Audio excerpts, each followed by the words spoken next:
बालों बचपन में आपने कई सारे कार्टून्स देखे होंगे, लेकिन उनमें से आपका फेवरेट कार्टून कौन सा है? कमेंट कर देना।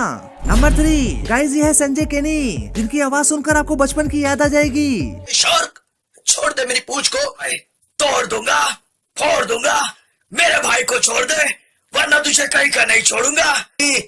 टपोरी टपलू मेरा नाम, भारत माता, इसे कुछ नहीं आता।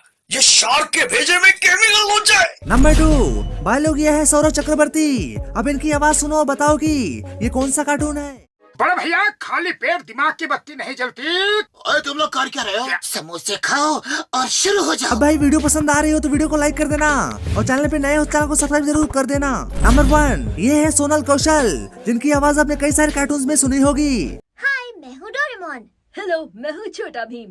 पीका पिकाचू। हाय, मैं हूँ बबल्स। ही, मैं हूँ बुद्धदेव।